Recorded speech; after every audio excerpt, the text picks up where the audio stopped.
पुरुषोत्तम मास होता क्या है? सूर्य उस महीने में एक भी राशि में परिवर्तन नहीं करते हैं या तो फिर दो राशियां चेंज करते हैं। इसे अधिक मास, मलमास और पुरुषोत्तम मास कहा जाता है। लगभग 3 वर्षों में एक बार आता है। 13वां महीना कहा जाता है। इसी महीने में भगवान नरसिंह ने जो हिरण्यकश्यपु था उसका उद्धार किया था। भौगोलिक दृष्टिकोण से क्या प्रभाव पड़ेगा? रौद्र नाम का संवत्सर है। निश्चित सी बात है कि इस वर्ष पूरे वर्ष कहीं ना कहीं कुछ ना कुछ आक्रोश दिखेगा, तनाव दिखेगा। वेस्ट बंगाल के इलेक्शन के रिजल्ट आए थे और ममता बनर्जी जो 15 साल से चीफ मिनिस्टर थी, हार चुकी है। पूरा जो वर्ष है वो वर्ष ही सत्ता परिवर्तन का है। भगवान विष्णु के किन मंत्रों का जाप करना चाहिए? ओम नमो भगवते वासुदेवाय इस मंत्र का जाप कर सकते हैं। पुरुषोत्तम मास में शादी या फिर गृह प्रवेश जैसे शुभ कार्य क्यों नहीं किए जाते? मलमास पड़े या गुरु और शुक्र तारा का अस्त हो तब शुभ कार्य वर्जित कर दिए गए हैं। कौन कौन से दान सबसे फलदायी माने जाते हैं? अधिक मास में आप कोई भी दान करेंगे तो उसका 1000 गुना आपको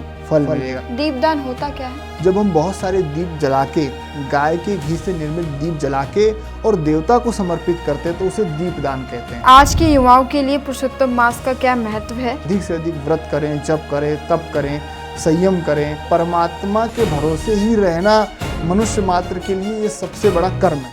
नमस्कार, मैं हरमन संधू आपका स्वागत करती हूँ आज के हमारे खास पॉडकास्ट में। आज हम बात करेंगे एक ऐसे महीने की जो भगवान विष्णु का सबसे प्रिय मास है।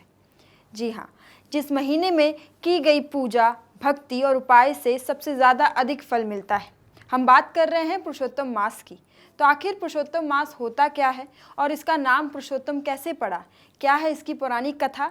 चलिए जानते हैं, क्योंकि आज हमारे साथ मौजूद है स्टूडियो में आचार्य रविशंकर तिवारी जी। तो उनसे पूछते हैं कि आखिर पुरुषोत्तम मास होता क्या है और इस मास में क्या उपाय या फिर क्या पूजा हमें करनी चाहिए। नमस्कार पंडित जी, आपका बहुत बहुत स्वागत है। नमस्कार हरमन जी। तो चलिए हम हमारे कार्यक्रम को शुरू करते हैं।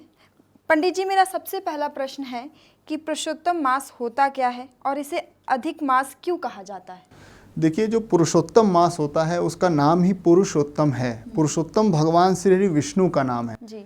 जब तिथियों का क्षय होता है और वार्धिक्य होता है, आप देखती होंगी कई बार ऐसा कहा जाता है कि अष्टमी नवमी एक साथ पड़ गई, या प्रतिपदा द्वितीया एक साथ पड़ गई। जो ये तिथियां होती हैं ये कम हो जाती हैं और अधिक हो जाती हैं। लेकिन जब 3 वर्ष का अंतराल होता है, लगभग जब 3 वर्ष होते हैं तो ये करीब करीब 30 दिन ऐसे होते हैं जो अधिक हो जाते हैं। इसे ही अधिक मास कहा जाता है। अच्छा। जब अधिक मास पड़ता है तब उस महीने में या तो सूर्य अपनी राशि का परिवर्तन नहीं करते हैं या तो सूर्य 2 राशियों में परिवर्तन करते हैं। जैसे कि मान लीजिए सूर्य हर 30 दिन में एक राशि से दूसरी राशि में जाते हैं, परंतु जब ये अधिक मास आता है, जब ये मलमास आता है, पुरुषोत्तम मास आता है, तो सूर्य उस महीने में एक भी राशि में परिवर्तन नहीं करते हैं या तो फिर 2 राशियां चेंज करते हैं। इसीलिए इसे अधिक मास, मलमास और पुरुषोत्तम मास कहा जाता है। अच्छा जी। पंडित जी, मेरा दूसरा सवाल आपसे ये है कि पुरुषोत्तम मास कितने समय में एक बार आता है और इसके पीछे ज्योतिषीय कारण क्या है? देखिए, पुरुषोत्तम मास लगभग 3 वर्षों में एक बार आता है। ज्योतिषीय कारण ये है कि जैसे जो भारतीय वैदिक ज्योतिष है, जो पंचांग होते हैं, पंचांगों के अनुसार चंद्रमा 27 नक्षत्रों का स्वामी होता है। तो प्रत्येक महीने में 3 दिन ऐसे होते हैं जो कम रह जाते हैं, क्योंकि अपना जो हिंदी कैलेंडर होता है उसमें आप देखेंगी कि 30 दिन का एक महीना होता है। तो ये जो 3 दिन होते हैं ये बढ़ते जब 3 वर्ष पूरे हो जाते हैं तो ये अधिक मास का रूप ले लेता है। अच्छा। इसका मुख्य उद्देश्य ये है कि जैसे भगवान श्री विष्णु ने जब ये सुना कि ये अधिक मास हो गया और सभी मास जितने भी थे उनका कोई ना कोई स्वामी था, लेकिन ये जो अधिक मास था, जो मलमास था, इसका कोई भी स्वामी नहीं था। कोई भी इसका स्वामित्व स्वीकार करने के लिए अपनी स्वीकार्यता नहीं दे रहा था। उस समय श्री विष्णु ने कहा कि तुम्हारा कोई स्वामी नहीं है, इसलिए मैं तुम्हारा स्वामी होता हूँ और आज से तुम मेरे ही नाम से जाने जाओगे, इसलिए इसका नाम पुरुषोत्तम मास पड़ गया। तो पंडित जी, मेरा अगला सवाल ये है कि इस महीने को इतना पवित्र और खास क्यों माना जाता है? क्या है इस महीने की खासियत?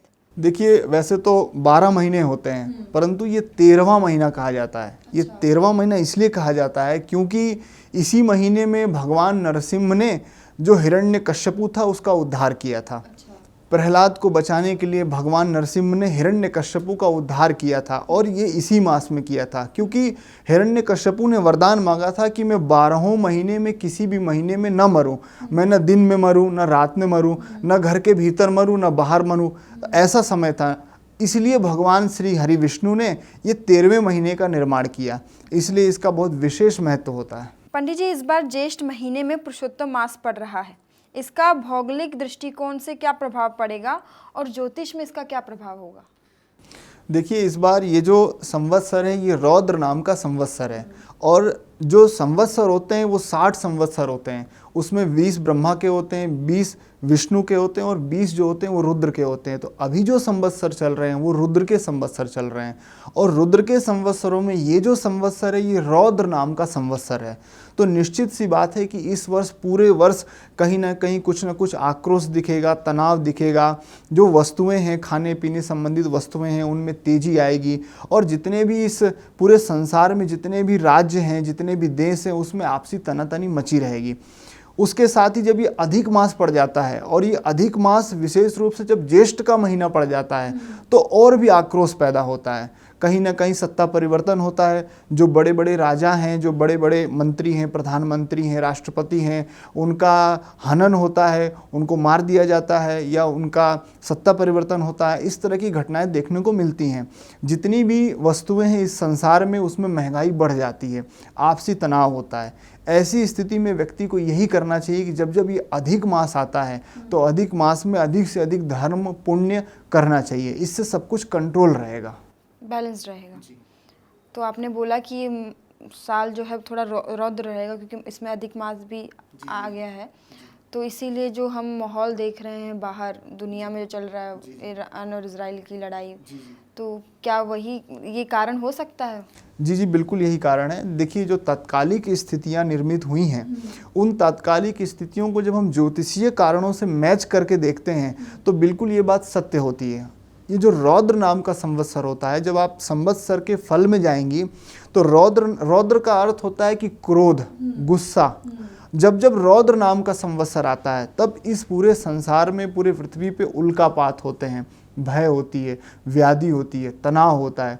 और उसमें भी जब ये ज्येष्ठ का महीना, देखिए जो अधिक मास होते हैं वो कोई भी महीना हो सकता है, चैत्र का महीना भी हो सकता है, भाद्रपद भी हो सकता है, वैशाख भी हो सकता है, कार्तिक भी हो सकता है, माघ भी हो सकता है। लेकिन वराह मिहिर की एक पुस्तक में ऐसा लिखा है, प्रमाण दिया हुआ है कि जब जब ये ज्येष्ठ का महीना अधिक मास पड़ेगा तब तब उस वर्ष अधिक से अधिक उल्कापात होगा, उत्पात होगा, और जो वस्तुएं होती हैं उनका जो रेट है, उसका जो मूल्य है वो अधिक से अधिक बढ़ जाएगा। महंगाई बढ़ सकती है। और जो प्रजा है, प्रजा को अधिक से अधिक पीड़ा होगी। जितने भी राजा हैं उनकी जो आपस में जो भी जो पहले संधियां हुई हैं वो संधियां टूटेंगी या धोखा होगा। जैसे दो देशों ने मिलकर कोई संधि कर रखी है, लेकिन एक देश उस संधि को नहीं मानेगा और उस संधि को तोड़ देगा और दूसरे देश के साथ धोखा करेगा। दो राज्यों के बीच में इस तरह की स्थितियां उत्पन्न होंगी। मैं इसमें एक सवाल और पूछना चाहूँगी कि अभी वेस्ट बंगाल का इलेक्शन के रिजल्ट आए थे और ममता बनर्जी जो 15 साल से चीफ मिनिस्टर थी वो हार चुकी हैं और मोदी जी जीत गए, बीजेपी वहाँ पर आ चुकी है। तो क्या ये कारण हो सकता है उनकी जीत के पीछे, क्योंकि या फिर ममता बनर्जी की हार के पीछे? जी बिल्कुल, ये कारण निश्चित रूप से हो सकता है, क्योंकि ये पूरा जो वर्ष है वो वर्ष ही सत्ता परिवर्तन का है। आप देख रही हैं कि अभी लगभग 4 महीने बीते हैं और इन 4 महीनों में जो युद्ध चल रहे हैं, जो इजराइल अमेरिका ने जो युद्ध की स्थितियां उत्पन्न की हैं, उसमें जो ईरान का जो प्रमुख है वो मारे गए। इसके अलावा और भी बहुत सारे जो उनके मंत्री हैं वो मारे गए, और अमेरिका के भी कई विशेष मंत्री जो थे, जो रॉ एजेंट इत्यादि थे, वो भी मारे गए। आपने जनवरी फरवरी में भी देखा होगा कि कुछ लोग भारत में भी पकड़े गए थे, रशिया के कुछ लोग थे, बांग्लादेश में कोई अमेरिका का एजेंट था वो भी पकड़ा गया था। तो बहुत सारी ऐसी नीतियां हैं जिनका पर्दाफाश हो गया है। तो ये जो 15 वर्षों से नीति चल रही थी वेस्ट बंगाल में, ये इससे जोड़ के देखा जा सकता है। और विशेष रूप से आप देखेंगे कि अधिक मास आने ही वाला है, तो ये निश्चित रूप से, क्योंकि जो ज्योतिषीय स्थितियां उत्पन्न होती हैं और जो वर्तमान की जो स्थितियां उत्पन्न होती हैं उनका कहीं ना कहीं आपस में संबंध रहता है। ये सब कुछ जो घटित हो रहा है ये सब ज्योतिषीय ही घटित हो रहा है। जैसे आज आप मुझसे पूछती हैं कि समय क्या है, तो मैंने आपको बताया है कि अभी सुबह के 11 बज रहे हैं, तो समझ लीजिए कि मैंने ये ज्योतिष की दृष्टि से ही बताया, क्योंकि वेद कहते हैं कि ज्योतिष यानी कि चक्षु, नेत्र ही ज्योतिष है। अब हमारे अगले सवाल पे आते हैं। इस मास में कौन कौन से धार्मिक कार्य या पूजा पाठ करना सबसे ज़्यादा शुभ होता है? देखिए, यह पूरा महीना जो पुरुषोत्तम मास होता है, ये भगवान श्री हरि विष्णु का होता है। इसमें व्यक्ति को ये करना चाहिए कि अपनी दिनचर्या को पुष्ट करना चाहिए। जो वैदिक दिनचर्या है उसमें यह है कि आप 4 साढ़े 4 बजे के आसपास उठ जाएं, स्नान ध्यान करने के बाद में ब्रह्म मुहूर्त में गायत्री का या अपने इष्ट देवता गुरु मंत्र का जप करें।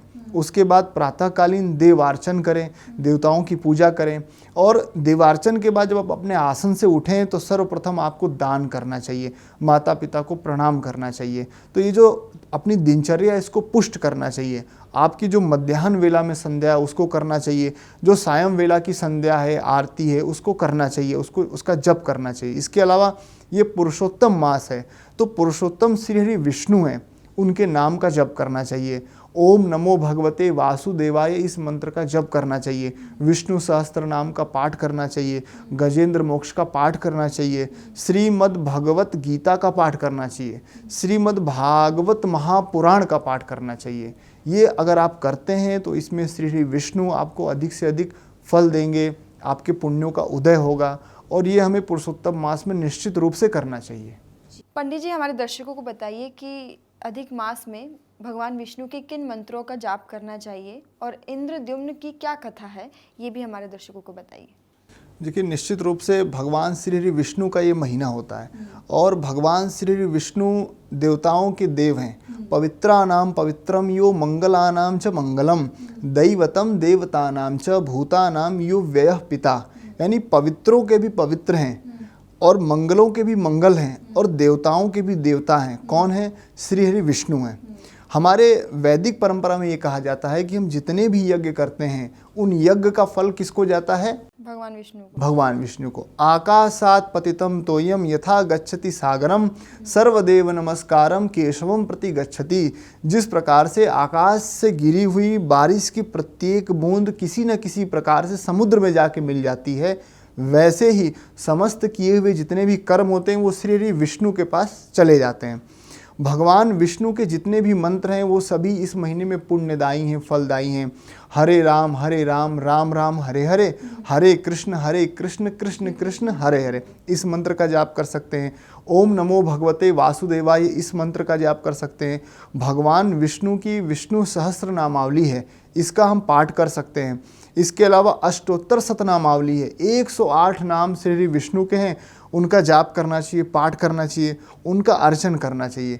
विशेष रूप से जिन लोगों ने रामानंदीय संप्रदाय से या रामानुजाचार्य संप्रदाय से, जो भी संप्रदाय श्री हरि विष्णु से उत्पन्न हुए हैं, उनकी दीक्षा ली हुई है, उन लोगों को अधिक से अधिक इसका जाप करना चाहिए। राजा इंद्रद्युम्न की कथा है। राजा इंद्रद्युम्न एक दिन अपने राजभोग करते करते थक गए। उन्होंने मन में विचार किया कि मैं जाके कहीं तपस्या करूंगा। राजा इंद्रद्युम्न प्रतिदिन श्री हरि विष्णु को 1000 नामों से कमल के पुष्प अर्पित करते थे, और उन्होंने विचार किया और वो गए कैलाश में जाकर और वहाँ जब तब तपस्या करने लग गए।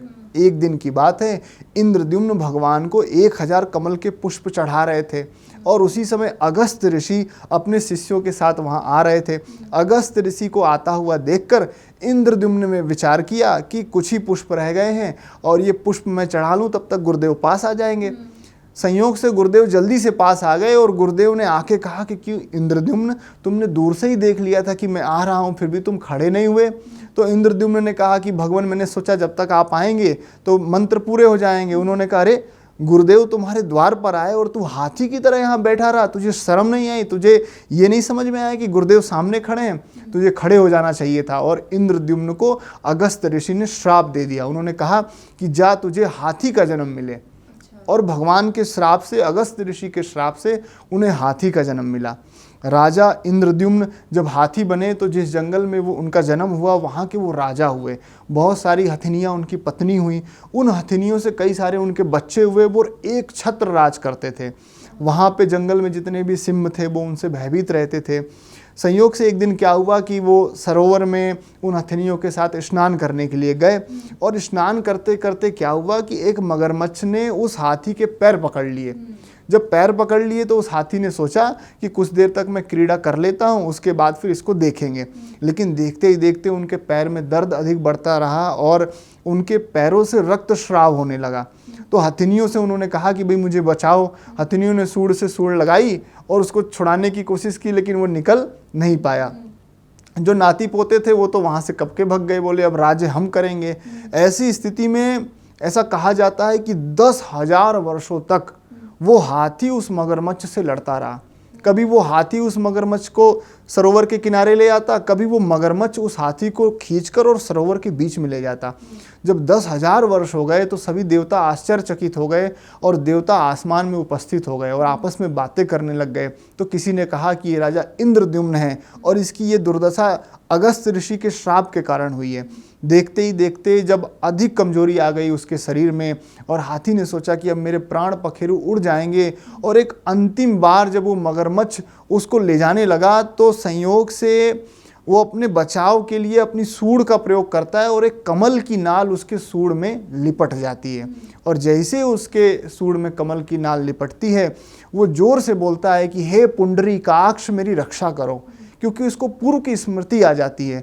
भगवान श्री विष्णु का एक नाम पुंडरीकाक्ष है, और वो जैसे ही कहता है कि हे पुंडरीकाक्ष मेरी रक्षा करो, भगवान श्री विष्णु गरुड़ पे सवार होके और तत्काल ही वहाँ आते हैं। भगवान का मुकुट भी नहीं रहता, उनकी पीताम्बर भी नहीं रहती, और भगवान अपने भक्त की रक्षा के लिए सबसे पहले तो उस काई वाले जल में प्रवेश करते हैं, उन दोनों को पकड़ के बाहर लाते हैं और फिर भगवान अपने चक्र से उस मगरमच्छ का संहार कर देते हैं।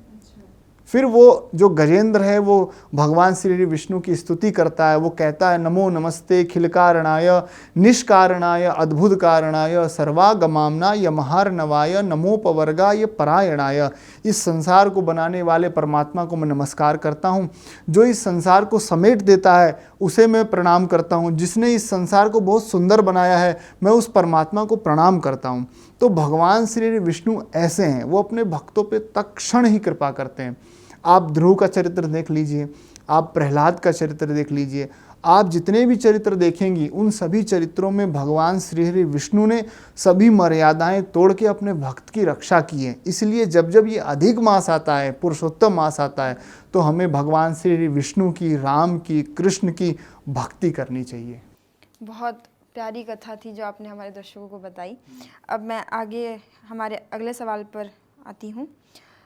क्या इस दौरान कोई विशेष व्रत या नियम होते हैं जिन्हें लोगों को ज़रूर फॉलो करना चाहिए? देखिए, पुरुषोत्तम मास जो होता है वो साधना के लिए होता है, क्योंकि जब 3 वर्षों में ये सभी महीनों से निकल के थोड़े थोड़े दिन ये अधिक बनते हैं, जब इसे मलमास नाम दे दिया गया है, तो निश्चित रूप से जब हम इसमें जप तप पुण्य करेंगे तो उसका प्रभाव सभी के ऊपर होगा। प्रत्येक व्यक्ति प्रातःकालीन संध्या करता है, मध्याह्न संध्या करता है और शाम की संध्या करता है। ऐसा कहा गया है कि ये करने से व्यक्ति के दिन भर के पाप जो होते हैं वो क्षय हो जाते हैं। अमावस्या और पूर्णिमा पे व्यक्ति तीर्थ स्नान करता है ताकि पूरे महीने के पाप क्षय हो जाएं। उसी प्रकार से 3 वर्षों के अंदर आपने कोई भी ऐसा पाप किया है जो जाने अनजाने में आपसे हो गया, आप नहीं करना चाहते थे, या आपने कोई पाप नहीं भी किया है और आप इस पूरी प्रकृति को एनर्जी देना चाहते हैं, जितने भी दीन दुखी प्राणी हैं उनको आप एनर्जी देना चाहते हैं, तो उनके कल्याण के भाव से आप इस पूरे 1 महीने नियम धर्म और संयम में रहिए। नियम यही है कि आपको अपनी दिनचर्या पुष्ट करनी है। दिनचर्या में आपको अनर्गल वार्तालाप नहीं करना, असत्य भाषण नहीं करना, घर से बाहर जितनी भी वस्तुएं बनती हैं उनका सेवन नहीं करना। प्रयास कीजिए कि घर में बनाकर और भगवान को भोग लगाकर ही उसका सेवन करें। इसके अलावा सत्य का आचरण करना है। प्रातःकालीन जो ब्रह्म मुहूर्त होता है वो अपने लिए होता है, तो ब्रह्म मुहूर्त में ये नहीं कि आप सो रहे हैं। सूर्य उदय के बाद आपको सोना नहीं है। सूर्य अस्त के समय आपको कोई अनर्गल वार्तालाप नहीं करना है। ये नहीं कि शाम को 7 बज रहे हैं और आप अपने घर में डीजे बजा के डांस कर रहे हैं, ऐसा नहीं होना चाहिए। जो भी ये समय है प्रातःकाल की संध्या का, मध्याह्न की संध्या का और सायं की संध्या का, इसमें आपको जप तप और भजन करना है। विशेष रूप से ये दिनचर्या है कि जैसे मान लीजिए अभी ज्येष्ठ का महीना चल रहा है और ज्येष्ठ के महीने में गर्मी अधिक पड़ती है। हमारे आसपास बहुत सारे ऐसे जीव जंतु हैं, यहाँ तक कि मैंने देखा है कई मनुष्य भी जल के बिना अपने प्राणों का त्याग कर दे रहे हैं। रोड पे रोज ऐसी चीज़ें देखने को मिल रही हैं। तो आप अधिक से अधिक जल की व्यवस्था कीजिए, किसी के लिए भोजन की व्यवस्था कीजिए। जब भी कोई व्यक्ति आपके घर पे आए तो उसको कुछ ना कुछ खिला पिला के भेजिए। परमात्मा की सेवा, परमात्मा की प्रकृति की सेवा, उसके बनाए हुए जीवों की सेवा, जब आप ये तीनों व्रत करेंगे तो इसका आपको पुण्य प्रताप मिलेगा। इसके अलावा पुरुषोत्तम मास की एक कथा होती है, जैसे एकादशी व्रत कथा होती है, प्रदोष व्रत कथा होती है, ऐसे पुरुषोत्तम मास की कथा होती है। तो प्रत्येक दिन व्यक्ति को पुरुषोत्तम मास की कथा सुननी चाहिए और प्रत्येक दिन व्यक्ति को जप करना चाहिए और प्रत्येक दिन व्यक्ति को दान करना चाहिए। ये पुरुषोत्तम मास के व्रत हैं, नियम हैं जो व्यक्ति को करना ही चाहिए। तो पंडित जी ने बताया कि पुरुषोत्तम मास में आप पूजा करें भगवान विष्णु की और जितना हो सके उतना दान करें, गरीबों को भोजन खिलाएं ताकि भगवान विष्णु की कृपा आपको मिल सके। क्या पुरुषोत्तम मास में कोई नया व्रत शुरू कर सकते हैं या फिर किसी और व्रत का उद्यापन कर सकते हैं? देखिए, सकाम कर्म और निष्काम कर्म में अंतर होता है। निष्काम कर्म वो होता है जो हम परोपकार के लिए करते हैं और सकाम कर्म वो होता है जो अपनी कामना के लिए करते हैं।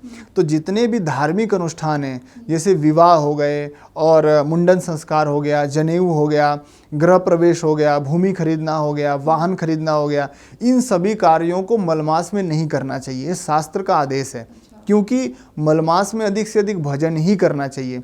तो विशेष रूप से हमें भजन ही करना चाहिए और ये जितने भी शुभ कार्य हैं इन सभी कार्यों को वर्जित कर देना चाहिए। अच्छा, पुरुषोत्तम मास के साथ साथ ज्येष्ठ माह भी चल रहा है और 8 बड़े मंगल इस बार है, तो क्या जो लोग भगवान हनुमान के भक्त हैं वो व्रत रख सकते हैं हनुमान जी का मंगलवार के दिन?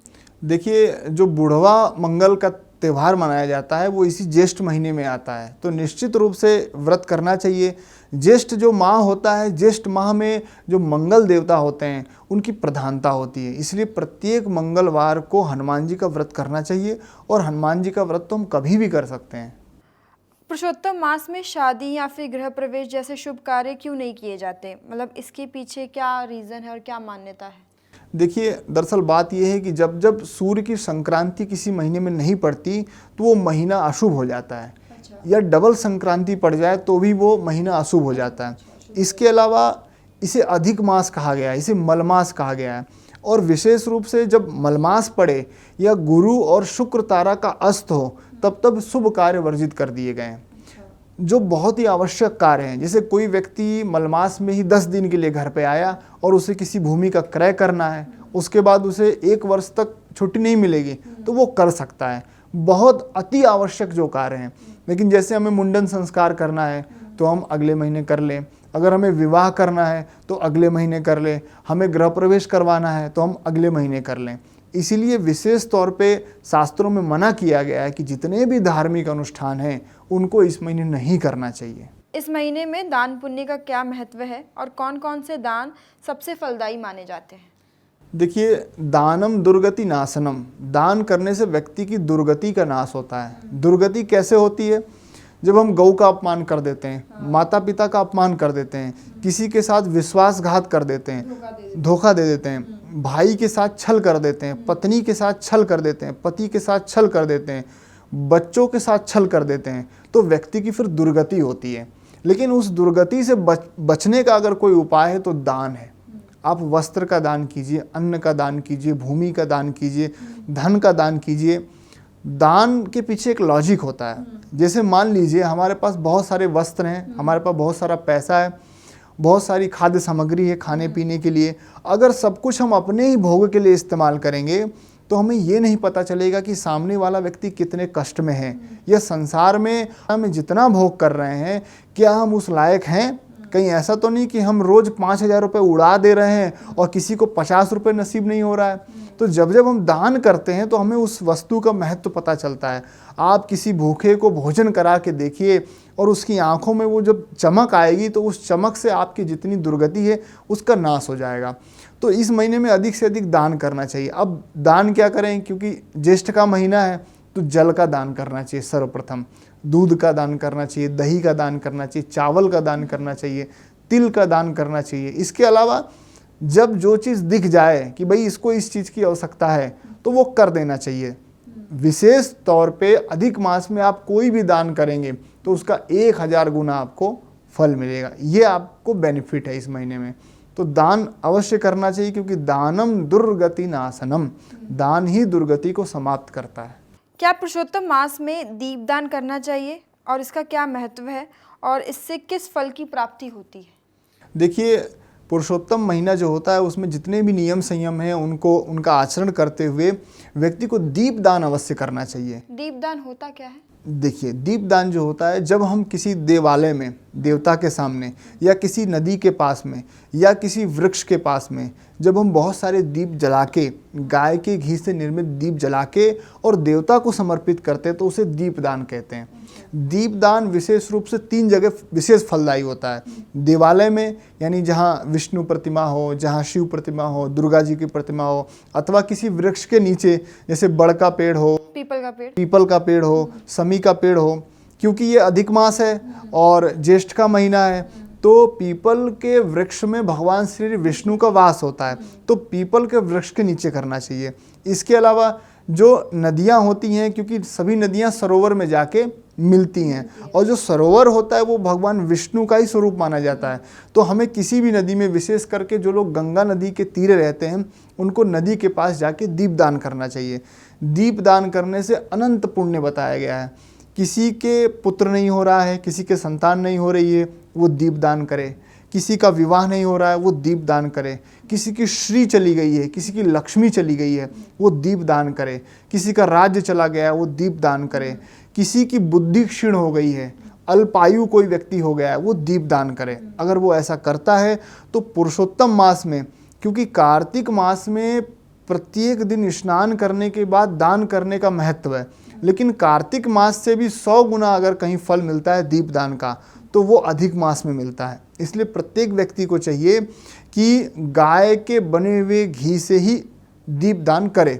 विशेष रूप से जो तुलसी की लकड़ी होती है, तुलसी की लकड़ी दीपक में डाल के और या तुलसी की लकड़ी की बाती बना के उससे अगर कोई व्यक्ति दीपदान करता है तो वो श्री और विद्या को प्राप्त होता है। उसकी जो दरिद्रता है वो नष्ट हो जाती है, करोड़ों जन्मों की दरिद्रता नष्ट हो जाती है। कोई कर्ज में है, उससे कर्ज से मुक्ति मिलती है। इसलिए व्यक्ति को पुरुषोत्तम मास में दीपदान अवश्य ही करना चाहिए। गुरुजी, आज के युवाओं के लिए पुरुषोत्तम मास का क्या महत्व है और वो इसे अपने जीवन में कैसे अपना सकते हैं, उस पर आप हमारे दर्शकों को बताइए। देखिए, आज का जो युवा है वो सिर्फ कथाओं से संतुष्ट नहीं होता है। हर एक चीज़ के पीछे लॉजिक ढूंढ रहा है कि भाई इन्होंने ये बात कह दी कि इसका नाम पुरुषोत्तम मास है, तो इसका नाम पुरुषोत्तम मास क्यों है, ये अधिक मास क्यों है। हमारे जितने भी वेद हैं, उन वेदों का अगर कोई कथानक रूपांतरण है तो वो पुराण है। पुराण में जितनी भी कथाएं हैं, ये जितनी भी कथाएं हम आपको बताते हैं, चाहे भागवत हो गई, चाहे गीता हो गई, जितनी भी कथाएं हैं ये सब पुराणों से ली गई हैं। और पुराण में जितने भी कथाएं हैं वो संकेत रूप से है।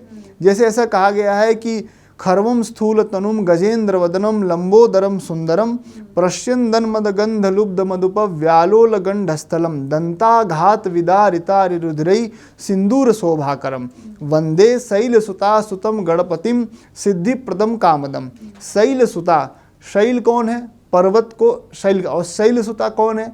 हमें लगता है कि पार्वती हैं, लेकिन शैल सुता होती है नदियाँ, क्योंकि नदियाँ जो होती हैं वो पर्वतों से निकल के आती हैं।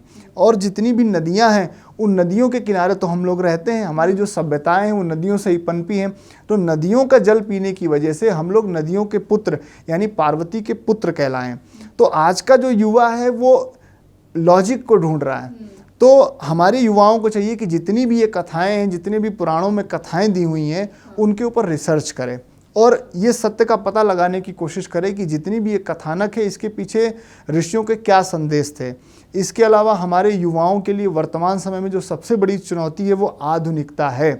जो ये सोशल मीडिया है, फेसबुक, व्हाट्सएप, इंस्टा, ये अपनी जानकारी के लिए, अपने उपयोग के लिए अच्छा तो है, लेकिन ये युवाओं के चरित्र को विध्वंस करने के लिए भी ये बहुत बड़ा षड्यंत्र है। तो हमारा चारित्रिक पतन ना हो, इसका विशेष ध्यान रखना है। कोई भी ऐसी वस्तु, कोई भी ऐसा कर्म कृतत्व हमें नहीं करना है, चाहे वो मीडिया के माध्यम से, चाहे वो निजी जीवन में भी, कि जिससे हमारी निजता हो वो भंग हो। हमें समाज को अच्छा बनाना है। अगर आज के युवा अच्छा आचरण करेंगे तो आने वाले 10, 20, 25 वर्षों में जो नई पीढ़ी उत्पन्न होगी वो हमारे युवाओं को देख के वो भी अच्छा आचरण करेगी। तो हमारे युवाओं को चाहिए कि इस महीने अधिक से अधिक व्रत करें, जप करें, तप करें, संयम करें, अधिक से अधिक जितना हो सके। यही संदेश है युवाओं को। जी गुरुजी, अंत में ये हमारा आखिरी सवाल है कि अगर कोई व्यक्ति इस मास में सच्चे मन से पूजा करता है तो उसे क्या फल या लाभ मिलते हैं? देखिए, परमात्मा कण कण में विद्यमान है। ईशावास्य मिदम सर्वम यत्किंचित जगत्याम जगत अणो अणियान महतो महीयान, यानी अणु से भी छोटा कोई कण है तो भगवान वहाँ भी हैं, और परमाणु से भी कोई बड़ा कण है तो भगवान वहाँ भी हैं। चींटी के पग नूपुर बाजे तो भी मालिक सुनता है। जो परमात्मा जब बच्चा पैदा होता है तो उसके पैदा होने से पहले ही दूध की व्यवस्था कर देते हैं। जो परमात्मा नारियल के पेड़ पे उतनी दूर नारियल के फल में जल पहुंचा सकते हैं, जो परमात्मा चींटी के पैर में बंधे हुए घुंघरुओं की आवाज़ सुन सकते हैं, वो आपकी भी आवाज़ सुन सकते हैं। इसलिए अगर हम भगवान का भजन करेंगे, नित्य नियम संयम आराधना करेंगे, तो निश्चित रूप से परमात्मा हमारी बात को सुनेंगे। और भगवान जो होते हैं वो आशुतोष होते हैं, अवघड़ दानी होते हैं। भगवान को बताना नहीं पड़ता कि आपके घर में पैसे की कमी है, भगवान को ये बताना नहीं पड़ता कि आपके जीवन में इस चीज़ की कमी है। भगवान के हजारों हाथ होते हैं, हजारों नेत्र होते हैं, वो किसी न किसी के माध्यम से आपके जीवन में जो अभाव है उसकी पूर्ति कर देते हैं।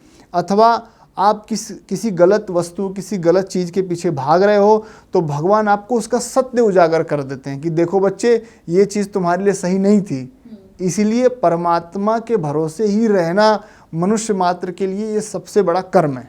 तो ये था हमारा खास कार्यक्रम पुरुषोत्तम मास पर, और हमारे सारे सवालों के जवाब दिए आचार्य रविशंकर तिवारी जी ने। उन्होंने बताया कि किस तरीके से पुरुषोत्तम मास का नाम पड़ा और ये क्यों भगवान विष्णु का सबसे प्रिय मास होता है और क्यों इसे अधिक मास कहा जाता है, और कौन से मंत्रों का आपको इस महीने जाप करना चाहिए, कौन से उपाय आपको इस महीने करने चाहिए। उन्होंने बताया कि आपको भगवान विष्णु की पूजा करनी चाहिए और उनके मंत्रों का जाप करें ताकि आपको अधिक से अधिक फल मिले।